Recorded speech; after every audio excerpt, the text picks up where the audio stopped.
We have an agenda for tonight's meeting, which is over on the table, and we are going to go, anybody who has agenda in front of them, we're going to start with Scotland Road, then we're going to do Neal Road, then High Street, and then Newbury Street, okay? So that's the order that we're going to go in. And I'm going to ask everybody to silence their cell phones, if you have cell phones, so that we're not interrupted during the meeting. We don't have any minutes. We're not going to accept any minutes. All right, I'm going to introduce the members of the board. All the way down to my right, John Bowner, Jeff Sauer, Ken Scholes, who will be our clerk tonight. I'm Becky Kilborn. I will be the chair tonight. And to my left, Ken Jervinen. And from the planning department, we have Georgia Pendergast, who will help us with all the visuals. The procedure for tonight's meeting is the clerk will read the notice of the hearing, and then I'll ask the applicant to go up to the microphone and present the information that you submitted to us. We all have packages of the information that you submitted to us.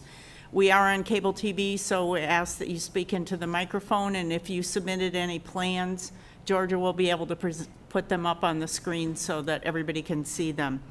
Once you present your information, we'll go to the board for questions and ask you any questions that you might have, and then we'll go to the audience for any questions or comments regarding your application. And then finally, we'll go back to the board for deliberations, and we'll tell you what our opinion is about moving forward with approval for your application.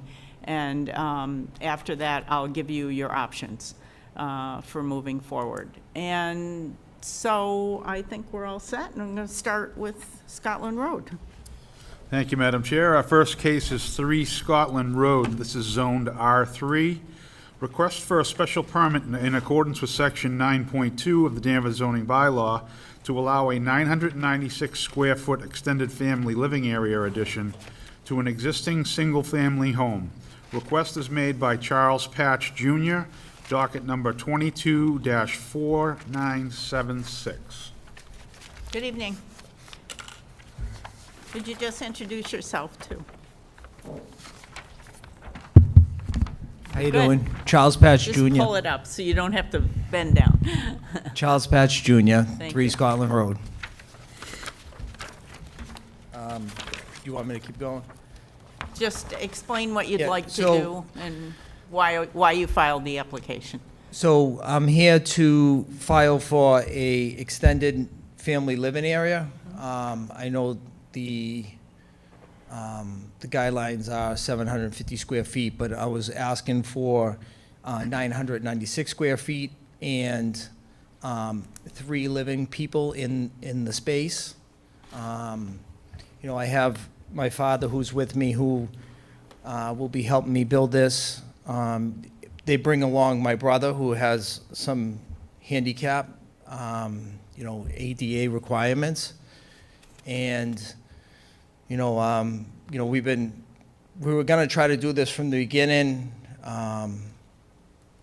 but with me moving up into this area, it's more difficult for me to try to handle my father's help and helping my brother living in Revere. So this is why we came to you to, you know, try to get this a little extra space for them both to fit in this area with the ADA requirements for, my brother's not in a wheelchair now, but he will be, you know, hopefully we knock on wood that he won't be, but there's a good chance that he will be, you know, in the future. So that we need to make sure that in the kitchen area and the doorways, everything is, you know, ADA required for a wheelchair. Okay, so this is a brand-new street, and you Yes. have a brand-new house. Yes. Are you living in that house? We are, yes. You are, okay. When did you move in there? In March. Okay, all right. And so now you want to put an extended family living area onto the house that you just Yes, moved to into? the left side of the house Right. where there's a pretty good amount of space. Most of for us that. probably already went up there and took a look at it, so I was up there, and I wasn't sure if you were living there yet. No, we're in, yes. Okay, they were still doing construction on the other houses. So, Yes, they yeah, are. Okay. Okay. Anything else you want to tell us about? Explain the EFLA, what's in there, because it's bigger than what we would normally approve. Yes, so, like I was saying, my brother we're hoping that he's not, but may end up in a wheelchair eventually. So everything needs to be on one floor. And we needed 2 bedrooms, one for my parents and one for my brother, because they take care of him now. And the bathroom will be ADA required with a roll-in shower. And like I had the engineer design it so that, the door frames and everything were 3 feet, 36 inches, so they were big enough for a wheelchair. The kitchen will have an island that will be accessible to a wheelchair that can roll around it. And then eventually we would try to, maybe even have to put a ramp in the front if we had to. Okay. We're not gonna do that now because, like I said, we're hoping that we don't have to do that. Obviously, it will have a separation, like a little mudroom in between. That would be heading into my house, and obviously that will be part of my living space. And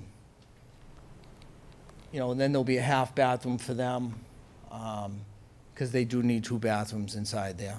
I was gonna try to go without the half bathroom, but, if by chance my brother's in 1 bathroom, it takes a little while, they need another bathroom to use. Okay. All right. We're going to ask questions. Are you ready? Yeah? Okay. John, start with you. Thank you, Madam Chair. Mr. Hatch, how many square feet is the existing house? It's 2,800 square feet, 27 and change. Okay, and I'm thumbing around looking for our criteria on EFLAs. I know, one of them, as you pointed out, is 750 square feet, which you're asking to exceed. But I thought another one, and Madam Chair, through you, maybe to Georgia, I thought we did not want 2 front doors. And I can't seem to find it in the book right now, but, I'm happy to read that standard if you want. yeah, could you, Georgia?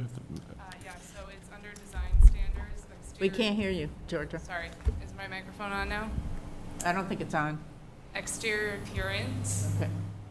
All new entrances shall be located on the side or rear of the structure if proposed. Okay, so, Mr. Hatch, I guess the question would be why a second front door? So, from what I was told from my engineer in the building, when I was asking questions on it, it would be on my portion of the house, and if we were to put it on the side of the house, it would screw up the layout of the house. Like, we couldn't have like a long, wide hallway going all the way to the side of the house, because it would go through the bedrooms, in other words. Okay, but you understand, as Georgia just read, that this is one of the requests of the special permit is to not have 2 front doors. So you're asking not only to exceed the square footage, but you're also asking to have a second front door. So I just want to make sure you're clear about that. And can you tell me what would be the common area between the, your living area and the in-law? It would be the mudroom in between there. Yeah. Okay, I have no further questions. Thank you. Okay, Jeff. I have no questions, Madam Chairman. I have I only had the question about the door as well. Other than that, I have no questions. Have you talked to your neighbors? I did, yes, I have. Okay. All right. Yeah. I'm going to go to Jeff first, and then go ahead. Oh, Ken. Ken. I have no questions right now. No questions. No questions? No questions. Okay, okay. So you did talk to your neighbors? I did, yes. When I went there, I couldn't quite see how you could squeeze that in there, in that space, the way the lot's set up. It was hard. It almost would be easier if you staked it out for us, but I have concerns that it looks like two houses on one lot. It looks like two houses with a little attachment. I'm going to go out to the audience for questions and comments, unless you have anything else you want to say. Okay. Audience, Mr. Audience? Anybody? Questions, comments, neighbors? No? Okay. We'll go back to the board. Comments? Comments? Madam Chair, I'm not comfortable with this in its current design. I mean, I understand Mr. Hatch's need here, and I'm not against the EFLA per se. However, I just don't, I agree with, I think, a comment you made earlier. It just seems like it's shoehorned in there, and it really, to me, looks like two separate structures, even though there is a connecting mudroom. And I think added that there's a second front door, I wouldn't vote for it as presented. Jeff? Yeah, I'm having a problem with it also. One of the goals of the EFLA is to prevent illegal apartments. And we effectively try to do that by sharing utilities, sharing common spaces inside. The goal of the EFLA bylaw is to incorporate the EFLA into the flow of the house. And this seems very much like it could be a separate apartment. And it's not that your family has any ill intentions, but when we grant a variance, this is forever on the property. And it would be nice to see more common areas. And I don't have a problem with the area, with the 999 square feet. I do have a problem with it being so separate and looking like an apartment. So I would not vote for it in this condition. I have a little issue with the size of this. I'd like it to get closer to the 750 if we could. And definitely, I would like to do away with the door, that front door. So as proposed, I would not vote for this. Okay. Ken? The size is fine. I understand you need to get a wheelchair in and around in there, and you need some more space. But the second front door is like as per our bylaw or our statute that we just don't generally like that because it looks like a separate apartment, or it could be. So if something happened that you put a door in the back of the side or something, then I'd be for it. Okay, so I have the same concerns as the rest of the board. You don't have the votes for approval, so you probably should. Is this your dad? Yeah. Okay. All right, we'll withdraw then. You can go back and try to redesign it. Yeah, no, yeah, we will. You can continue it continuance. to another meeting, so you don't have to reapply. Okay, You all can right. continue it to the next meeting, which is June 13th, or you can continue it to June 27th, if you want more time to go back to your architect, and No, I will. We'll probably then you just- don't have to reapply, and you can see what you can do to try to get a little more in compliance. Okay. Does your dad want to say something? Yeah. Good Go ahead. evening. I'm Charles Patch Sr. Okay. There's a couple of issues that you bring up that I don't, we went over with the architect, and I thought we were fine with the design, but the front door is actually on the side of, it's on the side of the house. It's to the rear of the original house. Which you really can't see from, if you're driving up the front of the house, you can't see that door. What I'm saying, it's into Where- the, it's point into the, out mu- where the it's into the door- mud, it's into the mud room. Right, we understand. So with the way they explained it to us, it would be more tucked away. You wouldn't be able to visually, like, really see that from the street. And I mean, I'll go back to them and try to figure out exactly why because I brought that to his attention too, and he said that should be fine. Okay. But I mean, I respect your opinions, and we'll try to find out why he said that. Okay, Yeah, Madam Chair, I just think your architect should, maybe just read our bylaw a little more closely. I don't think he would have gave you that advice. It clearly says no two front doors, and that is not the front perspective that I'm looking at here shows it as a front door, so. yeah. We've approved We've had things these before similar, us before, yeah. similar to this before, and we've approved them as duplexes, basically two houses, so, and that's not what our intent is under the EFLA. You know, we don't really want two houses. We want it to be more incorporated into one house. Okay. Okay, so just, what date would you prefer? We would have to, Do you want to go to June 27th? yes, Which- please. Which would give you a little more time? Yeah, Okay. yes, okay. Can I have a motion? Madam Chair, I move that we continue this case, 3 Scotland Road, to June 27th. A second? I'll second that. All in favor? Aye. Okay, we'll see you. Maybe you can get the architect to come with you to the meeting. Okay, Might have some thank you. insights. Hi, David. So this is going to June 27th.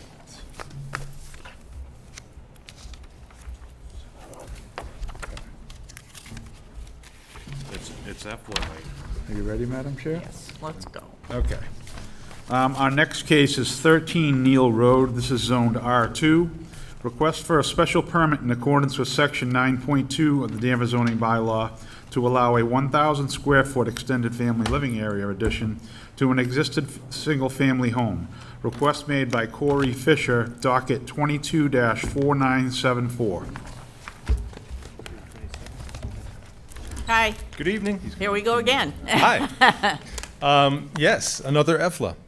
So my name is Glenn Gilman from 13 Neal Road, and we are here requesting a special permit for an EFLA for my in-laws, my wife's family, her parents. At this point, we're looking at an ADA compliant build. So based on the design that we've come up with, we feel like the 750 square feet is a little bit limited in our ability to create ADA space for that particular structure. As you can see from the plans, we're able to meet pretty much all the EFLA requirements except for that square footage, which is why essentially we're kind of appealing and asking for relief on that square footage to give us a little bit of extra space. But for the remainder of the requirements, we're able to meet the setbacks on the property.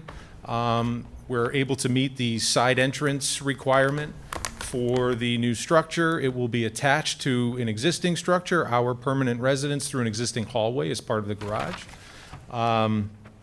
We'll obviously design it, as you can see from the plans, to match the existing structure, so it will all look like it's one big house. We'll have the ability to meet off-street parking with the addition or expansion of the driveway area. So I believe that aside from the square footage that we're asking relief on, we have met all other EFLA requirements at this point. And some background, if it helps, what brought us to this point today, my father-in-law had an accident back in January where he fractured his neck. He is making a recovery. My in-laws currently live in Danvers on Ash Street, but they're in a 4-story building, which is just no longer going to be really a safe environment as they progress on with years and my father-in-law looks to recover and move forward. And describe the, we have a floor plan here, but describe the EFLA. Can you bring it up, Georgia? So it's a single living space, kitchen, bathroom would be ADA compliant, roll-in shower. We'll block everything off for future potential expansion for the need for a lift or anything like that for other care needs. Kitchen, and then a living space. Pretty basic. So it's 2 bedrooms, but it's... 1 bedroom. Okay, I'm sorry. I see. We did speak with all of our neighbors. We obtained signatures from everybody on our street. We have a great neighborhood. Everybody's fantastic. So we've covered all those bases. We sent everybody a letter ourselves, spoke with them individually, met with anybody that wanted to look at the property and discuss the construction project.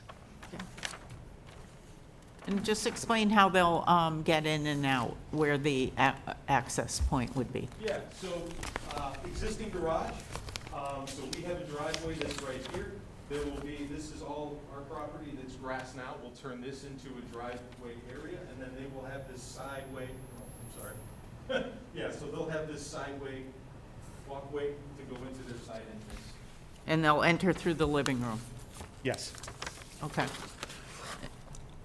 And essentially, the EFLA is behind your existing garage? It is, correct. Okay. Yep, it's in our backyard. Okay. I think that's good. Anything else you want to say? That's it. Okay. Let's start with you, Ken.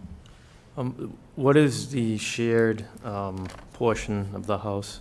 Yeah, so it's an existing hallway and room that's part of the back of the garage that we use as the back of the house entrance to take off all of our stuff and hang up and everything along those lines. So it's an existing kind of hallway that will have door entrance into the new structure. Okay. What is the total square footage of the EFLA going to be? We're looking probably right around 1,000 square feet. Under 1,000? I think, yeah, just a hair under 1,000, 980 something. I have no other questions. I don't think I have any questions, thank you. Sure. I'm a little confused about the mudroom, just the diagram here. Where is the external door, where's the door to the outside? Right here.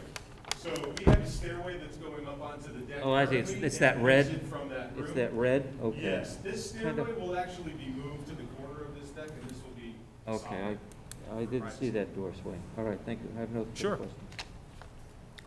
John? My only question is the dog that's in the picture on board with this? He is. He's very friendly. He loves guests, and he can't wait. He's not happy about losing part of his backyard during the construction, but he'll get through it. I don't have any questions, Madam Chair. And I think I'm clear. We've got 1 bedroom, big bedroom, a bathroom that you can roll around in, and ADA compliant shower, a kitchen. Is there laundry in there too? I don't see it, but, Yes, one small little laundry closet that we'll have to get my mother-in-law used. okay. Okay. She has a stacked unit today, so it's okay. We don't need a big space. All right. The living room is large, but they're coming from a house, I assume. 4 floors, yeah, Yeah. lots of okay. space. All right, I'm good.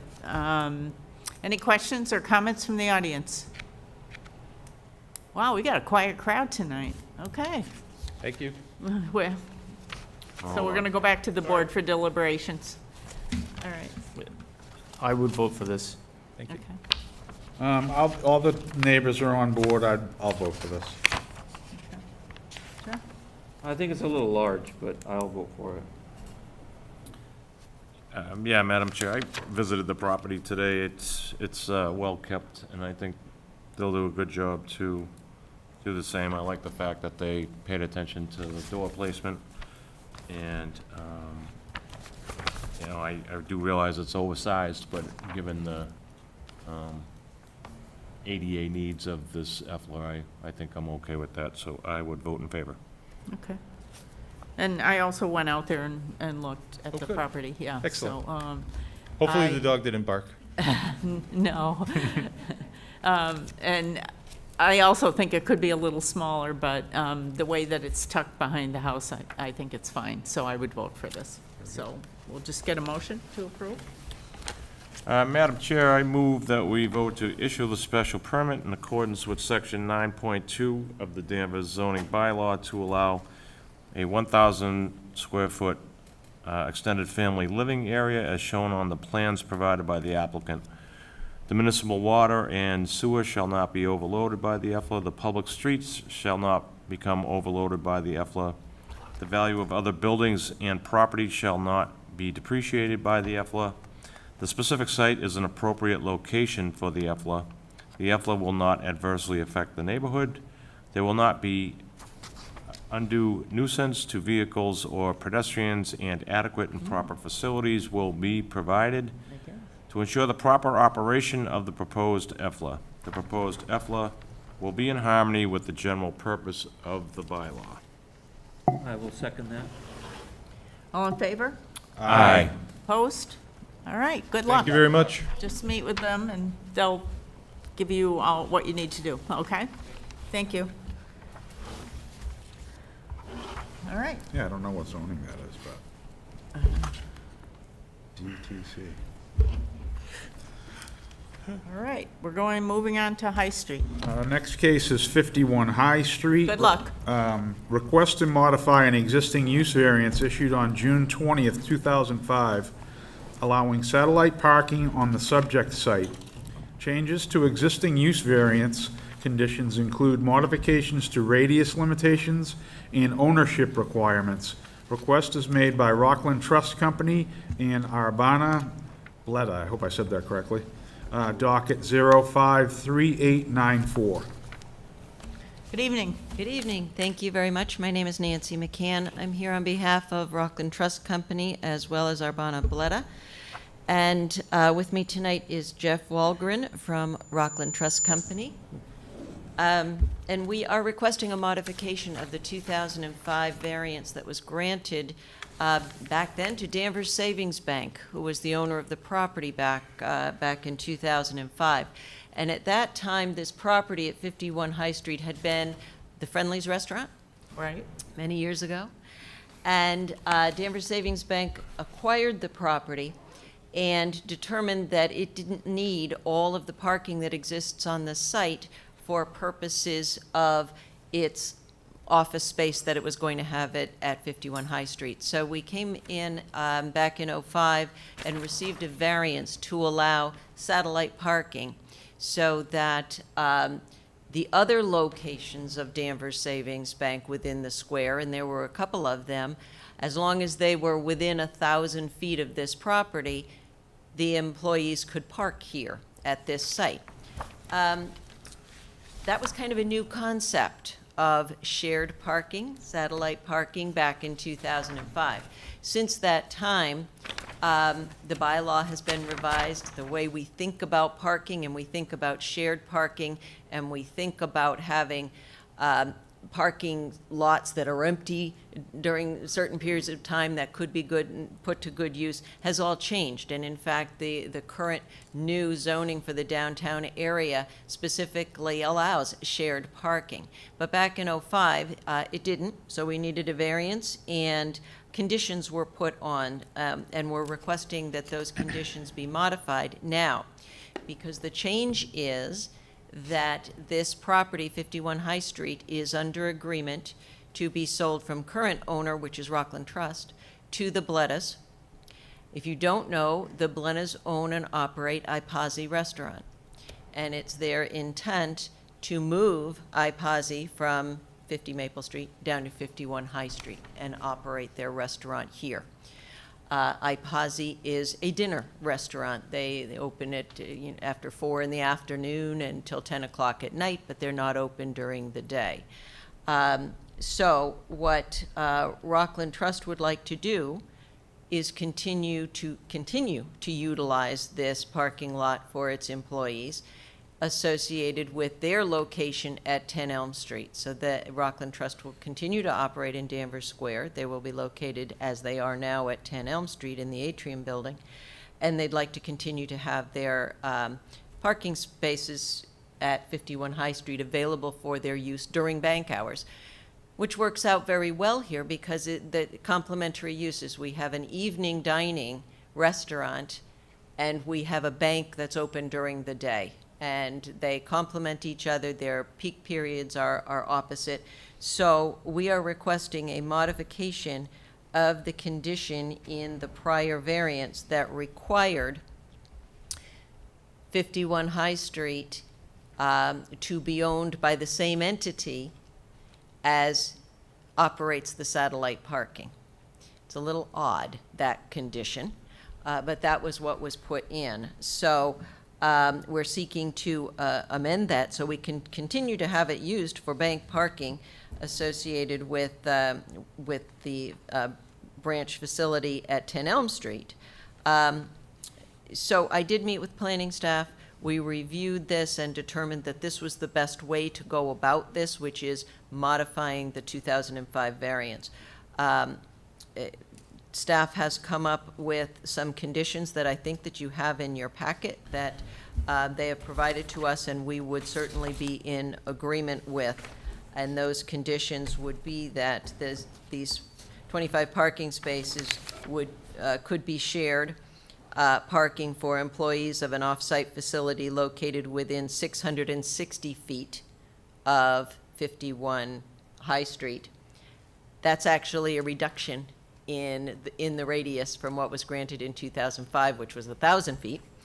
And that the restaurant use at 51 High Street must have differing off-peak hours from the business that would be utilizing the satellite parking on 51 High Street.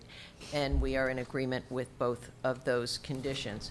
So I hope I've explained this well. It's a little bit of an unusual situation. We're not asking for a new variance. We're asking to modify two of the conditions that were put on in 2005. Could you just explain the restaurant use and the zoning and is this an allowed use under the zoning? Yes. And exactly what the restaurant use would be there and what's required? Sure. The restaurant use is going to be iPosi. Right. It is going to be relocated here. It will have 60 seats, so there are more parking located on the site than required under the zoning bylaw.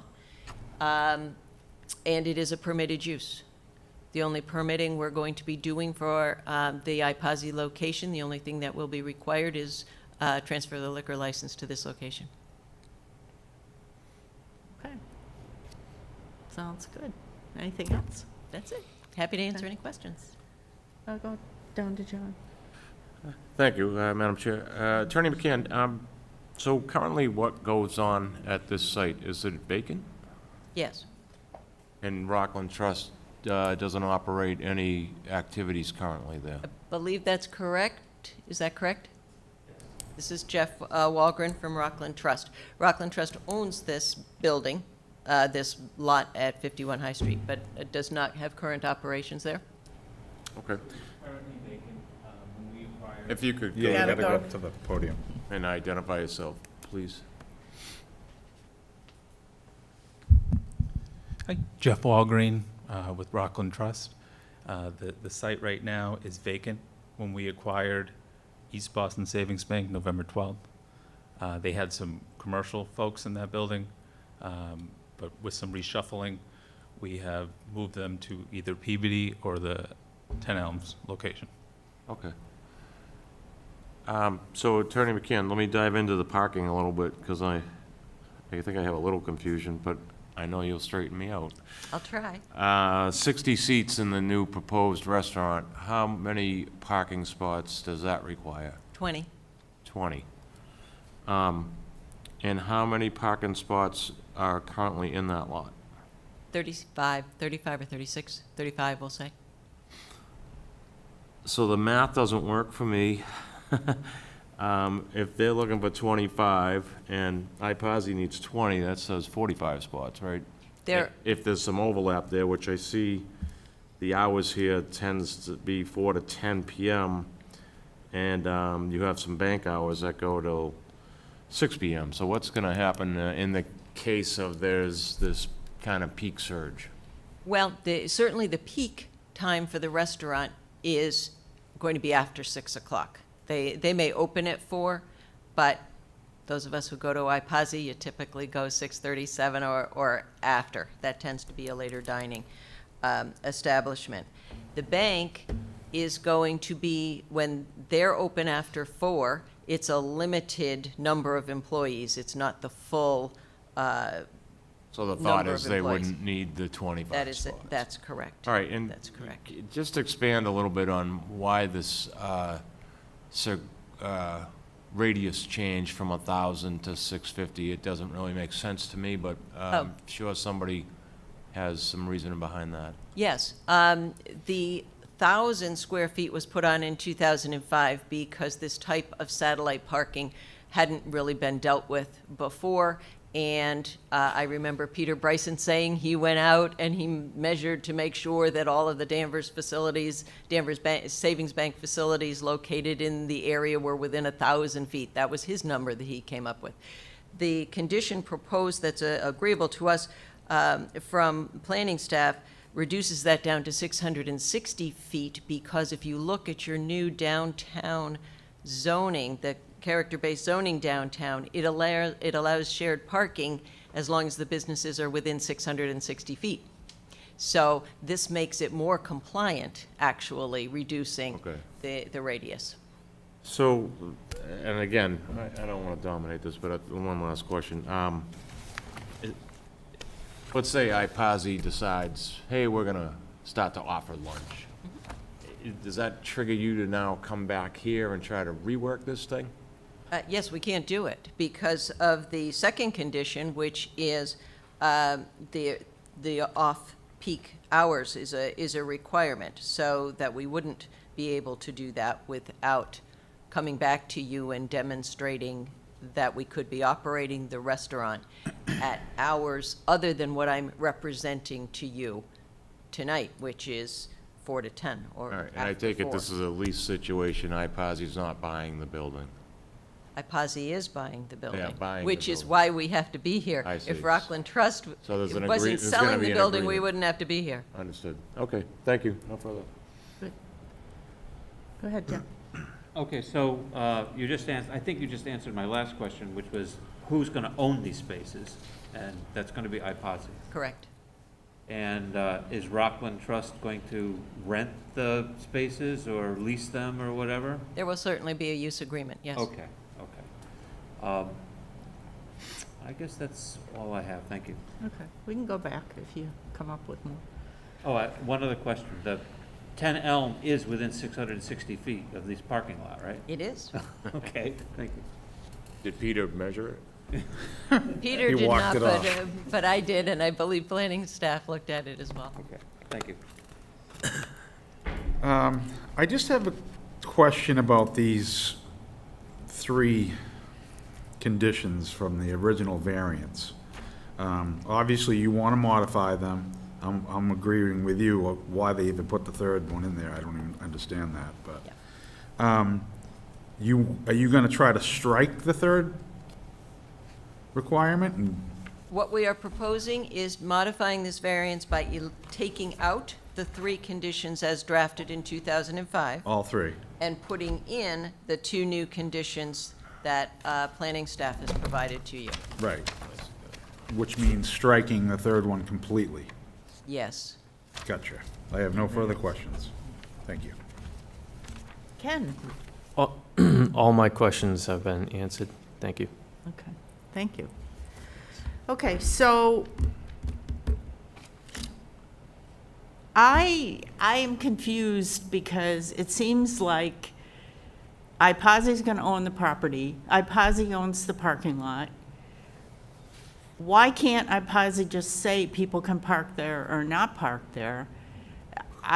Anybody who owns a building can let anybody park in their parking lot, or they can have the cars towed. So I'm confused why we even need all this hoopla over parking. And this already goes on, in my opinion, downtown, because Danvers Savings Bank parking lot allows Berry Tavern people to park in their parking lot when they're closed at night. We park there when we go to Berry Tavern at night, and we're not allowed to park there during the day. So maybe you can clarify, but to me, this seems overkill. But there's a variance in place. I know, but It's already there. That's really kind of it. It's Back already in there. 2005, that was required as determined by the then building inspector, that if we were going to have employees parking off-site, which is what the 10 Elm Street employees are doing, they're parking off-site. Right. That wasn't permitted. So we had to go in 2005 and request that permission, which, to your point, is even a little more of a stretch because that was owned by the same business. But that was what was required then, and so these conditions were put on now. And so to be consistent, we're going to have this shared parking arrangement with, if you permit, with these revised conditions, because the conditions as they stand require 51 High Street to be owned by the same entity that's operating at 10 Elm, and that's not the case, and that really isn't something that ought to be governed by the variance anyway, but it was. I agree. So we're just trying to be, to make sure that this is consistent. We met with planning staff to see the best way to deal with this, because there is under the new downtown bylaw, it does recognize shared parking, but you Right. include that in site plan approval, and you get permission from the planning board to do all of that. We're not going through site plan approval. We don't have to for this change of use. Right. And so this is the cleanest way to do it, is to just say, okay, we want to make that 2005 variance applicable to this situation, and we can do it just by not changing the variance, but just modifying the two conditions. Okay, and would you accept a condition that there's no lunch, or do we need to do that? I don't think you need to do that. The application says they operate from 4 to 10. You can put that in your decision if you wish. Okay, That's what we're representing to you, is Okay. that iPOSI operates from 4 to 10. okay. I mean, because the building's been vacant for 4 years? No, just since it was acquired by Rockland Trust in November. There had been East Boston Savings Boston had Savings. operated Oh, out of Had people, I thought he said 2012. That's Oh, November November 12th. Oh, okay, all right. So just a few months. recent. Yes. Okay, all right. All right, any other questions Yeah, from the one board? more, Go Madam ahead, Chair. John. So Attorney McCann, if this 2005 variance was not on the books, you wouldn't be before us with the new guidelines for downtown? We probably would have had to go through a different process. But not I'm not zoning? sure what probably, that's probably the case. Like special permit or just something through planning? I'm not sure. That would be something that the. Neither am I, that's why I'm The asking. zoning administrator would determine, but I met with him, and this was the way that we Okay, so decided just was to the sum best way. this up, we're really just modifying an '05 decision, even though by today's structure downtown, this may not be something required, at least through zoning. Right. Okay, thank you. we have Good, approved, good summary, John. we have approved off-site parking before, like Yeah. Lowe's for cars and, you know. Yep. We did Yeah. it for an Yeah. apartment. At that Yeah, point, we determined that. Because we've determined over time that the parking requirements that were put in place years ago are excessive. Right. Yeah. Okay. Okay, I'm going to go to the audience for questions, comments. We'll start right here.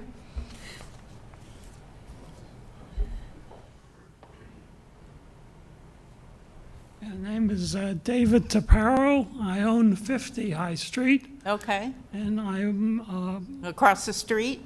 across Yeah. the street, yeah. And I'm just curious, how is this going to affect my property? The way I understand it is there's no effect on my property except customers that are going to use the parking lot are going to be different. Well, right, the parking the parking lot's already being used. Yes, yeah. And so the parking lot will continue to be used, but there'll be a restaurant there, so there'll be people coming and going at night, where now there's only people coming and going during the day. But the restaurant is not going to be where the building is there, is that right? The restaurant will be in the building on the property, yes. Oh, okay. Now, is there a variance for In that to change? in that, it's an allowed use on High Street. Yeah, okay. It's That's allowed what I under understand. the zoning. So there's nothing I'm going to No. worry about that? Be able to walk across the street and get a. Get a Get nice something meal. to eat. Great Italian Yeah, it food. used to be very convenient with Friendlies there. When it was Friendlies. I cost you a little Now it's more. going to be upscale. Okay, thank you. All right, thank you. Mr. Bradstreet.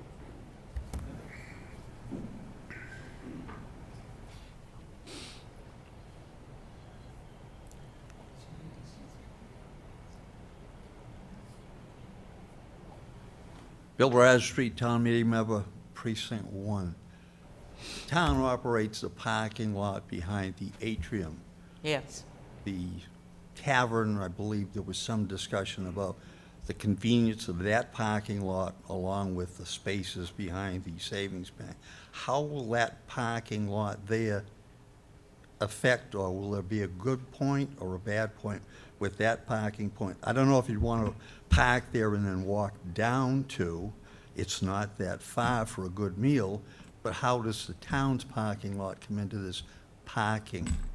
Well, this building is going to have a restaurant in it, and it has 35 parking spaces. Okay. Okay? And they only need 20 parking spaces. So I don't think that people will need to go to the atrium parking lot owned by the town and walk down, because they'll be able to park right next to the restaurant and eat in the restaurant. It was only a question. Does that make sense? I understand what you're saying. Yeah. My point was that the tavern has an agreement, or with the bank, plus there's parking, because they don't have their own parking. There's the town's parking Right, if lot people across that the eat street. eat at the Right. tavern often park in the atrium parking Right. lot, but that's a town-owned public parking lot, yeah. I understand that. My question was, how does that affect, or will it have any effect? I don't think on they'll the need rest- that parking. That's why I'm asking. That's what that's my opinion, yeah. I think Okay. there'll be plenty of parking right next to the building. It yeah. wasn't mentioned, that's why I'm asking. Yeah, yeah. Okay. That's it? That's it. Great, thank Thank you. you. Anyone else? Any other questions, comments? Okay, we're gonna go back to the board. Madam Chair, I see this as, kind of a non-issue. I think for iPosi, it sounds like a win for them to, currently, I don't believe they have parking. That's correct. Except for street parking, so a chance for them to expand their business. And if they've worked out an agreement here with Rockland Trust, again, I don't see a problem with it. Okay. I would vote for it. I will vote for this. I will definitely vote for this. I'm still thrown back by these conditions on this variance. I will vote for this. I think it's gonna be great. Okay, I'll vote for this too. and I'll vote for this too. I don't know whether we need conditions of the hours of operation. I think they'll work it out. Exactly. Yeah, I So- think I think that's, so, too. Okay. first Can I man have a served, motion, right? please? Madam Chair, we are going to modify a use variance from a previously issued use variance for 51 High Street, docket 05-3894, by eliminating existing conditions 1 through 3 and replacing them with 2 new conditions. Condition number 1 will be 25 off-site parking spaces should be limited to shared parking for employees of an off-site facility located within 660 feet of the subject property. Condition number 2, the restaurant use must have differing off-peak hours from the off-peak institution that it is utilizing the off-street satellite parking on the subject property. Have a second? I will second that. All in favor? Aye. Opposed? Thank All you right, very good much. luck. Good luck. We like that restaurant. We love that restaurant.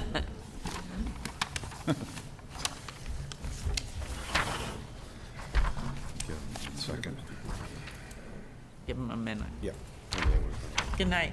Thank you. We're dwindling down.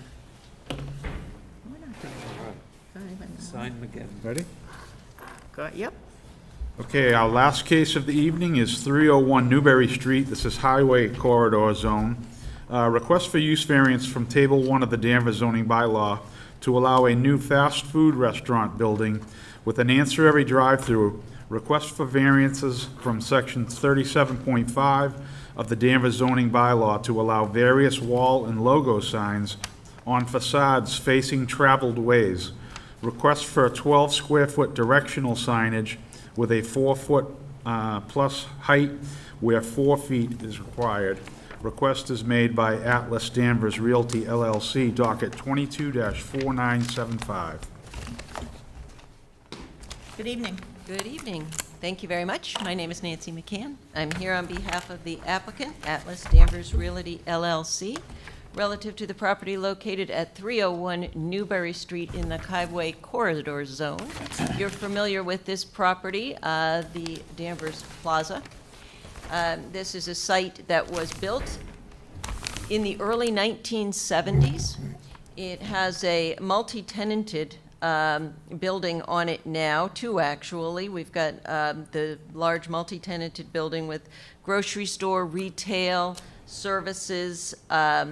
There have been fast food in that strip mall as well. And then there is a separate restaurant building. The Outback Steakhouse is also on the site on the eastern. No. Texas Roadhouse. Oh, did I say Outback Steakhouse? Oh. Been to one steakhouse, you've been to them all, right? Not a big meat eater, what can I say? Roadhouse, hear that? All right then, Texas Roadhouse. You heard a big, ooh. I know, isn't that great? Wow, okay, well, perhaps Take I'll 2. visit there sometime. A steakhouse located on the easterly side of the property. The site is over 15 acres. It's a large piece of property with 2 primary access points. And when this property was built back in the early 70s, the parking requirements under the Danvers zoning bylaw were significantly different. We've run across this in other situations where when some of these older properties were built, the parking requirements under the zoning bylaws were such that this required like over 900 parking spaces, which is much more than what has turned out to be required. And that's reflected in the zoning bylaw. The zoning bylaw has been updated and amended to significantly reduce the number of parking spaces needed for this type of use. Under the current zoning bylaw, we have 288 more parking spaces on this site than needed. And as someone with an office on Route 1, I drive past this every day, several times a day. I'm also in this facility very often. I have never seen it even half full for parking spaces. So our proposal is to utilize some of this space by putting a new freestanding small coffee shop type of restaurant at the southerly end of the parking field. This coffee shop is under the definition under the zoning bylaw would be considered fast food restaurant with a drive-through. It is a small freestanding restaurant. It's got about 2,200 square feet, 55 seats, and 8 employees. The building that's proposed is fully compliant with all of the dimensional and density requirements under the bylaw. The queue for the drive-through is also fully compliant with queuing requirements and drive-through requirements under the zoning bylaw.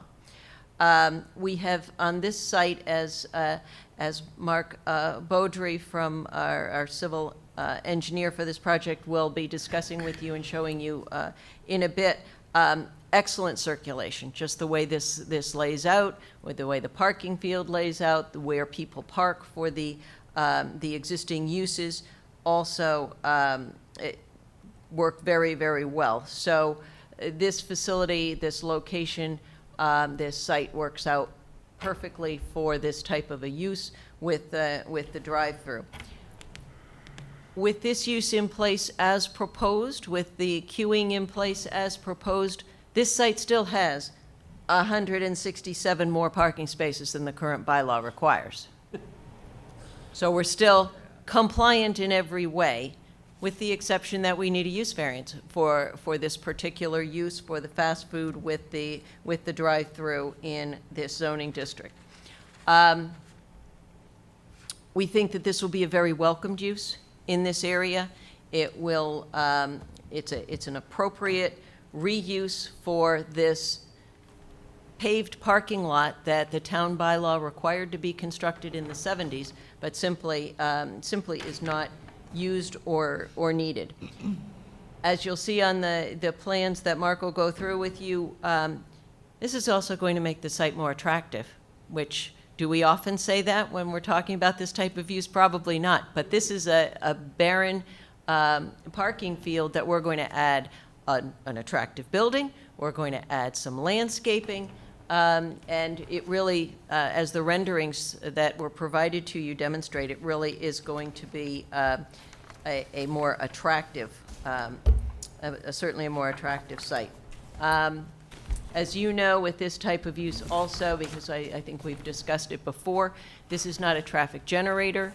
This is a use that is going to meet the needs of those already passing by, already traveling on Route 62, already traveling on Route 1. It will also benefit customers who are in the shopping center. Those are going to be the primary customers, I would suspect, during the daytime, and also for the employees who work at the shopping center. This board did grant back in 2005, a use variance for fast food on this site. Already, there was a fast food Quiznos sub shop as a tenant in the shopping center, and the board granted a use variance for that particular use. I think what I'd like to do is turn this over to Mark just to walk you through the plans and some of the renderings, and then I can talk about the signage variances and the requirements after that, and then we'll be done. Thank you, Nancy. Mark Beaudry from Civil Works New England. I'm a professional engineer here in Massachusetts. And if we could go back to the overall site plan, I think that would be helpful. Yeah, there we go. As you can see, in yellow on the bottom of the plan is where the proposed, coffee shop use is proposed, and it's within the limits of the existing impervious area of the parking lot. And as Nancy mentioned, this is really an underutilized part of the parking lot. If you could, I'm not asking you to do this, but if you could zoom in on this aerial photo that we overlaid on, I think you could see 3 cars parked in the area of where where this use is going. The drive-through lane will be, pretty much where a drive circulation lane is now, as well as 40 parking spaces that are along the retaining wall, if you're familiar with the site, that looks over the interchange area. And so it's going to be utilizing impervious area that already exists. But as Nancy mentioned, the areas of there's actually going to be a reduction in parking on the site, but also a reduction in impervious cover.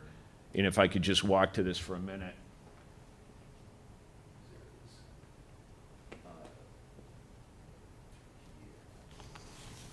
So all of those areas I just pointed to are going to be new green areas that will allow a significant amount of landscaping to occur in this area that it frankly doesn't exist today. And, we're all familiar with drive-throughs that tend to get really busy at peak hours and back up onto the main roads and everything else. That's certainly not going to be the case here because the drive-through lane is about as far away from the entrance points as you can get. From Maple Street, Route 62, up Conifer Hill Drive is about 600 feet. And then to circulate around to the drive-through area is probably about another 800 feet in the site. So we're talking a pretty significant distance. From the other access point, also on Conifer Hill Drive, that would come in off the right in, right out off Route 1, that's about 600 feet to get through the drive-through lane. And then the 15-car stacking in the queued up in the drive-through lane itself is those distances that I just mentioned are to get to that point. So there's really, there's frankly no way that this will ever, back up, onto the public ways or whatnot. So the site does not have direct access onto Route 1 or 62 right now. There's a signalized intersection, as you know, at Maple Street and Conifer, and then the right in, right out over at on Route 1 near the CVS. So the coffee shop itself will require, if you do the math, like 24.3 parking spaces. Call it, we're showing 24 parking spaces. Maybe if we went to the detailed drawing there, the next one down. Yeah, you can see that row of parking along a sidewalk that would gain access to the outdoor area and, entrance doors. 24 parking spaces in that area will be able to service this use, but there's also, significant shared parking here that is really being not used. I had those numbers that I was going to present also before Nancy did, but yeah, we're losing 97 spaces here with this development project, but we're still, as Nancy mentioned, we're still going to be 100 and, I think you said 167, I had 165, whatever, still way in excess of the zoning requirements for parking.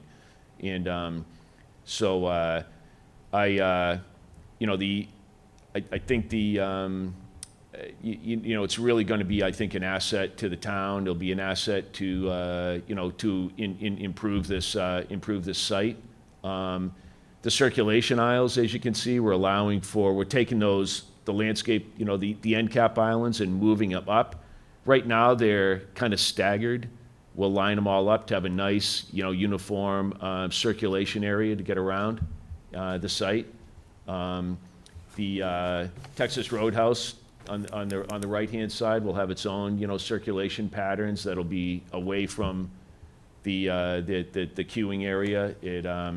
It's got its own dumpster enclosure that will be off the queue lane. There'll be a queue lane as well as a pass-through lane that will gain access to the the dumpster enclosure, et cetera. So it's really a pretty well self-contained use on the site that is in no way going to impact any of the users and really be an asset to really enhance this plaza, we believe. So I think that's about everything I had on my list that I wanted to touch on.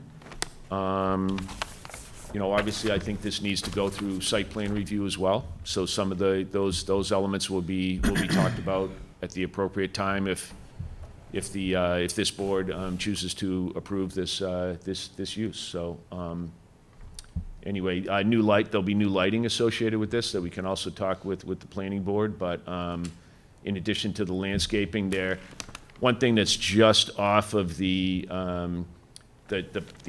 plan is to the left or the west. There's going to be some Tesla electric vehicle charging units there as well. So that will be they're dealing with their own permitting. It's really not a part of this project, but I just wanted to point that out. There'll be another enhancement to the plaza. So if you have any Thank you. questions, I'd be happy to answer them.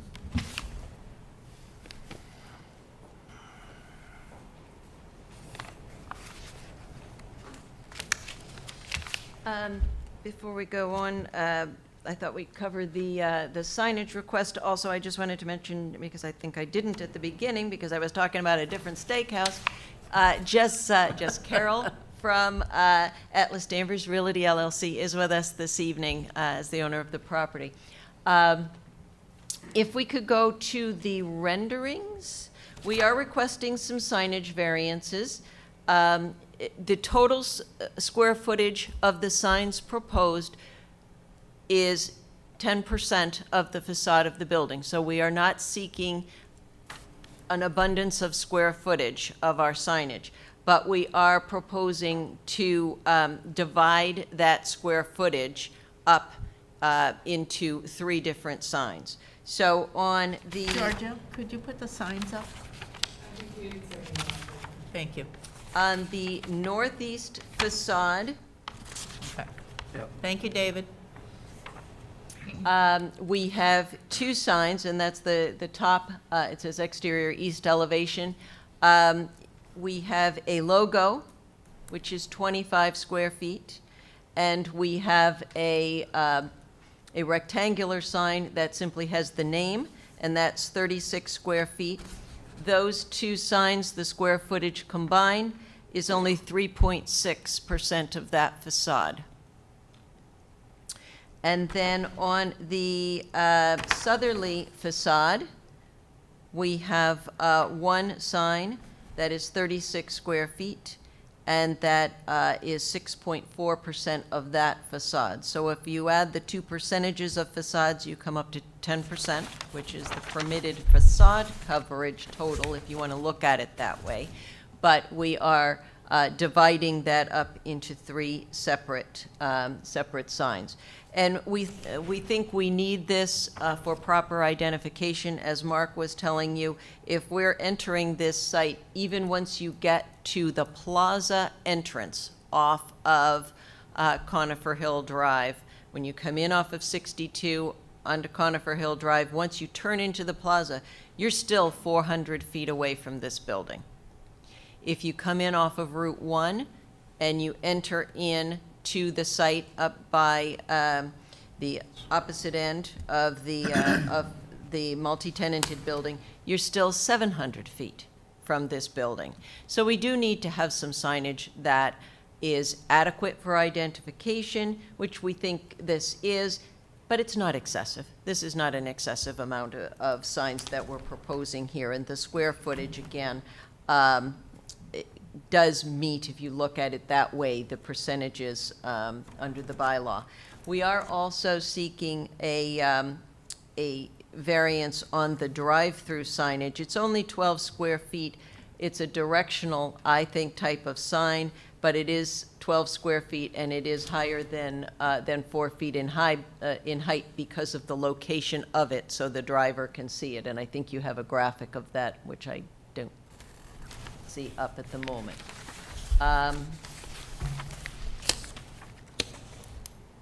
And that's it for the signage that we are requesting. You can see in some of these renderings that were provided, you do see the considerable amount of green space that's being added that I think is really going to beautify this site, with the island end being landscaped, and that big triangular section. That's a really good sized section of new green space that will be put in as well. As Mark mentioned, we will have to visit with the planning board for site plan approval should you grant the variances as requested tonight. This, and I did state the requirements under the bylaw with regard to the variance. We do think we have a hardship related to this site, given the existing conditions, then the location of the buildings thereon, and the historic use of this site, and the original requirement of the bylaw to provide a parking lot this big. This was certainly done not because the applicant back in the 70s wanted to build a parking lot this big. It was built this way because of the then requirements of the zoning bylaw. So this makes this a very unique site and a uniquely suited site for this type of use. And the use proposed is certainly in keeping with uses you typically see in a shopping center type of use. This certainly goes hand in hand with a shopping center type of use and is typically found. We think this will be a good and appropriate use of this existing parking field and provide a service to customers and employees, and those traveling within the corridor. I will mention that the peak hours of use for this particular use, which is the coffee shop type of use, works well with the shopping center in that the peak hours are when the shopping center isn't open, typically in the morning. Peak hours are 5 a.m. to 11, and many of the stores in the shopping center aren't open until 10 or 11 o'clock. And very low traffic usage, drive-through usage, very low after 4 o'clock in the afternoon. And that's when you tend to get more folks coming to the grocery store and those types of things. So the uses complement each other, but also work well from a circulation standpoint also. So we think that this will not be detrimental to the public good and will not derogate from the purpose or intent of the zoning bylaw. We think it is really meeting the intent of the bylaw by bringing an appropriate use of an area that is not only underutilized, it's unutilized, this area, and we're adding some nice green space. So I would be happy to answer any questions. Thank you. I'm starting with you. Okay. Go ahead, Ken. So, how much higher is that 12 square foot, sign gonna be, the drive-through sign? You said it's higher than 4 feet. How high is it? Yes, hang on, I think it is here. Did I have it by application?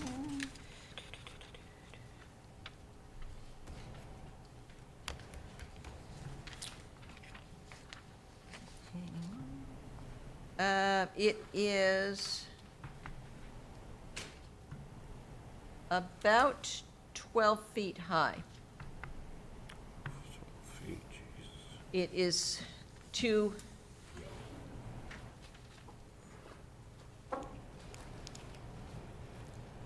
Here, that's 15 feet. So this is the sign here. So it's about between 10 and 12 feet high. Oh, and it's plastered right on the side there. Okay. Can you just explain, so how far does that pedestrian walkway, the sidewalk, go? How far does the sidewalk? Yeah, past the, like, say if someone parked in the middle of the parking lot and they wanted to safely walk to get some coffee, I mean, what would be the safest way for them to walk? Is that, it looks like it extends, how far does that walkway extend?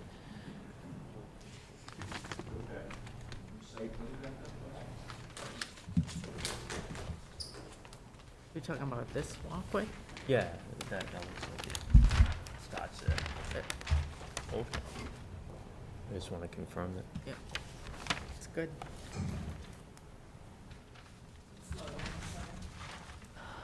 If I'm understanding your question right, along the 24 parking spaces? Yeah, from the door on the side of the building to the end, it's a couple hundred feet. Okay, so where you see the straight ahead facing the building, those 24 spaces, it goes all the way? Okay.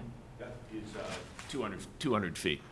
And what's on that little triangle island there? What is that? Green, is that gonna be a shrub or something? That's a light pole with landscaping around it. Okay, Yep. all right, I have no question. If I could point out what we were thinking would be a light pole here, one here. So, there was another one if I, over here. So, it'll be well lit around the use. Okay, thank you. You're welcome. Oh, me? Sorry. It's up to you. I just have one question. if you go through this drive-through and you want to take a right out of the drive-through towards the steakhouse, there's a grassy knoll there now, grassy hill that goes from right up to Stop and Shop all the way almost to the back of the parking lot. So what are we doing there? We're just paving over that grass to give a little down ramp to get out? You can see it on the site plan. See the site plan here? Yep. That's the way the grass exists right now, all the way down to here. Correct. And your exit, it's a hill. Your exit out of the drive-through, if you wanted to take a right, you'd go right down over the grassy hill. It is right now. Yeah, it's, You're gonna pave over that? we'll be able to, from the two ends of that T-shaped, end cap island, we'll be able to grade that coming out and grading down to the area of the existing row of parking. We might have to do a little bit of regrading Right. around that to get it to work, but, I mean, to be frank, we haven't gotten into that level of site design right now, knowing that this was There is a hill important. there. Yep, understood. Okay. That's all I really had. Yeah. Thank you. There's a lot of this, all the stormwater drainage for this Site plan. entire plaza comes down into this corner as well, so we got to give that some thought as well, so. Okay.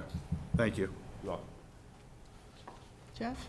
Yeah, Attorney McCann, so when this construction happens, the stormwater management will be upgraded to whatever the current standards are, and We will have to go through site plan approval, and we will be dealing with what Danvers has now, which is a newer process dealing with stormwater permitting through the town engineers department. okay. And could you talk a little bit about the Tesla charging stations? I can understand they're not part of this project, Right. but they're on this plan that's going to the planning board. They will look at that at the same time? I think Tesla is going to do their own permitting. Okay. So whether we can package it at the same time when we go through site plan approval. Or not. We may be able to Okay. do that, or it may be a separate item. I think I have not spoken with the planning director about the Tesla charging stations, because that's Tesla's, I think I will be working with them on that, but we haven't started that I was just process. curious as to how they showed up on these plans, because if they're not part of your project. Yeah, it's just something to make you aware of. Okay, thank you. I have no further questions. Attorney McCann, why the pass-through lane in the drive-through? I guess I don't really understand that. Why the need for that? Well, I will let Mark address that, but I will tell you it's typical to have a pass-through lane, because if you're sitting there and you all of a sudden get a call from your child who needs something and you need to get out of that lane, you want to be able to do it. So it's very typical to have a pass-through lane. Okay, so it's just, so what would the width of this drive-through be? I know, it looks like two drive-through. The total width of the two lanes combined are 24 feet, which is the same width as the standard drive aisle for a parking lot. The drive-through lane is 12 feet, the pass-through lane is 12 feet, which are, more than comfortable. Okay. And I agree, and if somebody happens to get into the drive-through lane no, by mistake, it's like being able to get around, Attorney McCann, so back to the sign package. I guess I'm a little unclear.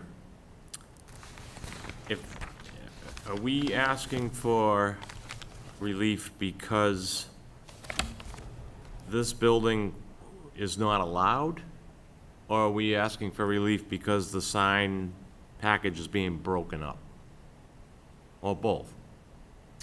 The building is allowed. What you have before you is a use variance associated with what that building is going to be used for, but the building itself is fully conforming. The signs, we are allowed one attached wall sign, 10% of the facade. We are breaking that up. We're not exceeding 10%. It's the breaking up part of it? Yeah, we're requesting. So if you were asking for one sign here, this wouldn't be on the table? Right. Okay. got it. The fast food part would still be. I got that. All right, and this is more to the site. And I guess it's Atlas, I'm assuming, you can answer for me. Atlas is in control of this whole campus? Yes. Okay. And I understand the Tesla part is separate, but, you know, to me, there's a few things. I think that west entrance over by CVS is a nightmare. And I would hope, as part of this, that Atlas is gonna take it upon themselves to try to do something there, because I just think that's a really tough spot, particularly as it comes off of Route 1. I think the signage is really poor there, coming out of the site. I think the entrance is very poor. So has there been discussions about that, especially seeing how you wanna, you know, enhance this site, add these Tesla charging stations? I think this is an opportunity to, improve that. So if you could just talk about that. Yes, and that's something that would be reviewed during site plan review. And this site has gone through site plan review before. And it would have to go through it again. And I would think that would be the spot where we would have the discussion as to whether there's any changes that need to be made there, or which could be made there. That area is under jurisdiction of Mass DOT because of its proximity to Route 1. And it was reviewed, I know, when CVS went in, which is on the other side of Conifer Hill Drive.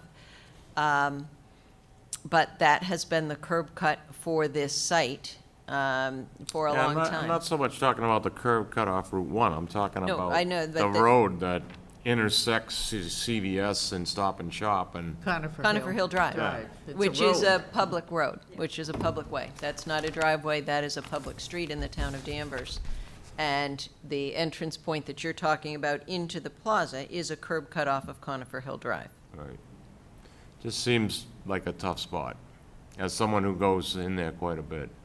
And again, rolling the clock back, and again, this is maybe more directed at Atlas, since you guys are in here before us. I don't believe that the last approval we gave you for the lockers really worked out like we thought. Maybe you can expand on that a little bit? Because I thought I saw many violations to that.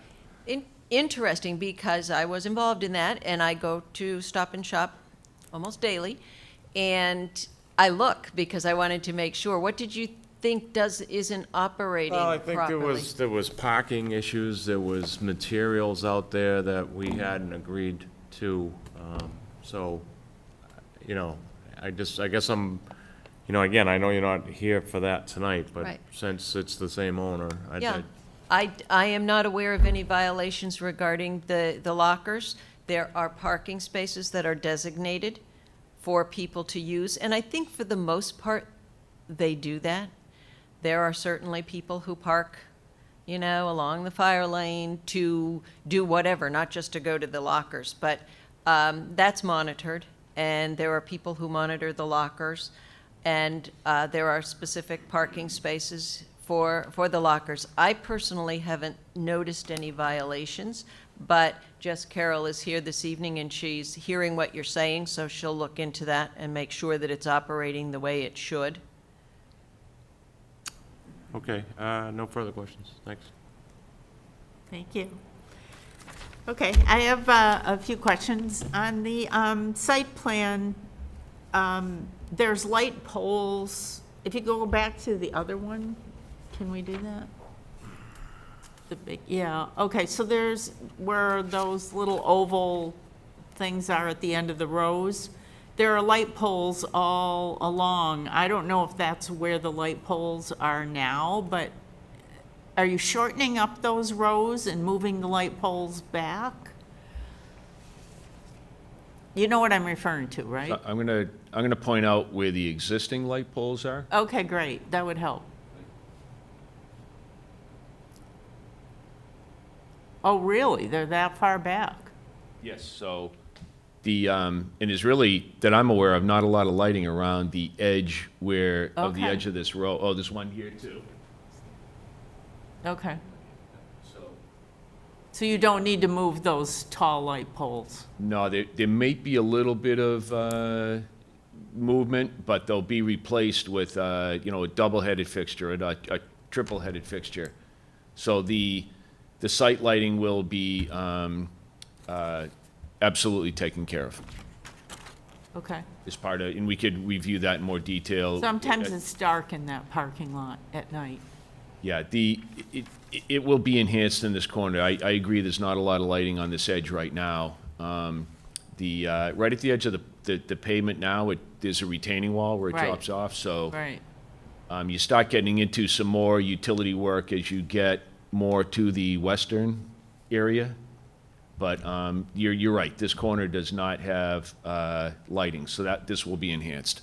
Site Okay. plan requires a photometric plan. Right. Some of these things are going to be planning board issues versus us, but we can talk about them. So, and what are the hours of operation? 5 a.m. to 11 p.m., 7 days a week. However, they do not anticipate being open that late, but those are the standard hours Okay. of operation. Okay. And when I went there and drove all along that outside edge, there are signs on all the parking areas saying employee parking. And there were cars parked there that were obviously employees. So I don't know if it's a question for the plaza people, but where are you going to ask the employees to park now because you're taking up the spaces that they're in? Yeah, they're in those parking spaces because that's, just was a simple area to designate. And if we need to designate employee parking, and that's something that between the tenants and the property owner is whether that's even needed. As I said, we have 160 some odd extra spaces, so we have plenty of spaces. We'll Okay. find just another location for them Okay. to go if they need to be relocated. I think the employees are going to be thrilled that there's a coffee shop available for Yeah, them okay. to go to, because that's good if you're on like a 20-minute break and you need to get something. So. Get lunch? Yeah. What's the timing for the project? Sure. I need to move this down. I'm Jess Carroll. I'm with Atlas Danvers Realty. The timing is probably wouldn't start construction until March of '23. It takes, it's a big process. Almost a year? Almost a Okay. year. And Okay. partly that's because be Stop and Shop open- and Home Goods has certain blackout periods where they don't want construction on the property. So any of their, pre-Christmas, that type of thing. And open when, do you think? By the end of '23. Okay, all How right. long does a variance last? Okay, That's a really thank good you. question. Thank you. Not long enough in answer to your question, how long a variance lasts. I hope the state legislature does something about that. But in any event, we may be back if we need to extend it, For an extension. if we need to. Okay. So I have one more comment, question. Obviously, whenever we're looking at a plaza or a site, we look to see if there are violations, current violations. And I went over there, and the entire front of the home goods store is packed with furniture. And I don't believe that the home goods store has any variance for outside display of furniture. And so we typically don't allow any approvals unless the property is in compliance. Yes, I'm going to have Jess Carroll speak to you about that. Hi, I absolutely agree with you, and actually, it's something that we have dealt with some past tenants that are no longer there, where we worked in conjunction with Danvers to find them in default and have the items removed. So I wasn't aware that they were doing that, and the last time I was there, it wasn't like that. But I am more than happy to make sure that they're held accountable and have it removed. We ran into this with the Stop and Shop approval, and when we put the lockers in, that all the flowers were put out there, and there was never any approval for that either. So are you the owner or the property manager? I represent the ownership, yes, so I'm the Okay, I'm the so it's management your company. responsibility Yes, to make sure that people are in compliance with our zoning requirements? absolutely. And I'm sure you must go there. I do quite often, but Okay. I haven't been there in the last week or so, but yes. Okay, all right, Um, okay. So my approval of this would be contingent on that all being in compliance? Yep, Okay. absolutely, thank you. And do you have anything else before I go to the audience? Nope. No? Okay. Any other questions from the board? Comments? Okay. Mr. Bradstreet, do you have comments, questions? Waiting for coffee. Want that Starbucks in there. Okay. Actually, Madam Chair, I just wanted a clarification on your statement. So you're saying we would not approve this tonight based on They would not be able to get a permit until until they are they in compliance? Okay, All right? very good. Anything else? All right. We started with you, Ken. I would vote for this because it's good for Danvers to generate more jobs and also tax revenue. So I like it. Okay. Yep. Great. I would vote for this. I think that lot is really underutilized. It's kind of a mess, actually. So I'm okay with it. I will vote for this. I will vote for this as well. I use Stop and Shop a lot, and the day before Thanksgiving and the day before the Super Bowl, that lot is still not full, so there's plenty of space in that lot. I'll vote for it. Yeah, Attorney McKeon, I would just ask that, obviously, we don't always get opportunity to follow the cases into planning, but my concern is that west entrance. I hope, even if it's not brought up, that you guys look into that. I agree with our chair that, home goods should be held to the same standard we hold everyone to, which is no sidewalk sales. With that in mind, I would vote for this, but I wouldn't want to see anything issued until they're in compliance. And I would vote for this, but I would also, I would just want that contingency in there, but I would echo John's comments about the entrance, because I'm also there all the time, and it's so dangerous. It is. It's so dangerous. And you're slamming on your brakes all the time. So people just think they have the right of way, and anybody that goes there knows. So if they could clean that up somehow, I don't really know how, but Don't let the state do what they did to Route 62 there, but something short of that. I agree. The problem is the traffic on Conifer Hill coming at you, A lot of it. coming back. I know. It almost needs to be a four-way stop. So are we good? Anything else that we think need? we're good, Okay, yeah. how about a motion? Madam Chair, we are going to issue a use variance from Table 1 of the Danvers Zoning Bylaws to allow a fast food restaurant use, in this case Starbucks, with an accessory drive-through use in the Highway Corridor zoning district where it is otherwise prohibited, as shown on the plans provided by the applicant. The hardship is the existing buildings and uses on the site and the large underutilized parking field. This condition does not affect other properties or structures in the same zoning district. A literal enforcement of the zoning bylaw would involve substantial hardship to the applicant. In granting this variance will not create a substantial detriment to the public good and will not nullify or derogate from the intent of the purpose of the zoning bylaw. I'll second. Can we add in the contingency? And the contingency that this site be brought into compliance. And what about the signage? That's the next one. Another one? Okay. We need a Could- second and a vote. I'll second that. Could I, Yes. you did indicate, I did not put in my application a request for specifically Starbucks. I would prefer Oh. that name be taken out of Sure, the motion. we can strike Starbucks. Thank you. an accessory drive-through use for a fast food you. restaurant. And you're seconding it? Second? And all in favor? Aye.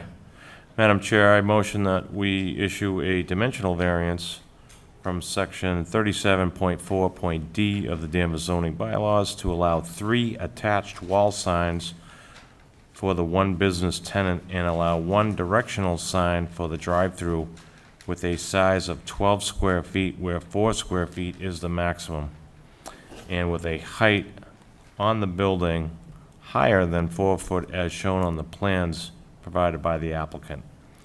The hardship, are we leaving that open like that? I don't have It doesn't, we don't have a specific height on the drive-through? Are you okay Yes, with and you 12 did feet? say, as shown on the plan, and the plan is scalable Okay. as well.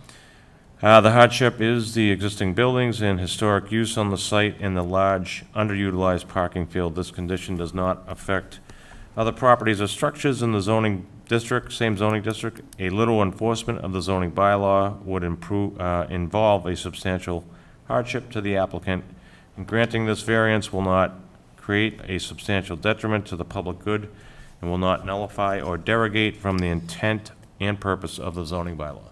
I will second that. All in favor? Aye. Just a question, Georgia. Do we need to exclude we said according to the plan, but the Tesla charging stations are on this plan. Should we exclude that approval? It would just be showing what was applied for, which is using to sign it. I'm sure I can sign it approval, but it's showing the Tesla doesn't be, the Tesla's now. Okay, There's no issue with it being shown on there, it's just. okay. Because we put it as according to the plan. Yeah, but nowhere in the decisions are gonna reference Okay. Tesla or these. Charging Or stations. Starbucks. You're not asking for approval for those? No. Right, okay. All right. Thank We're you all very set. much. Thanks. Thank you. Good luck. All right. Madam Chair, motion to adjourn. All Go in watch the favor? Celtics. Aye. Good night, Danvers. Good night, Dan. Good night, everybody.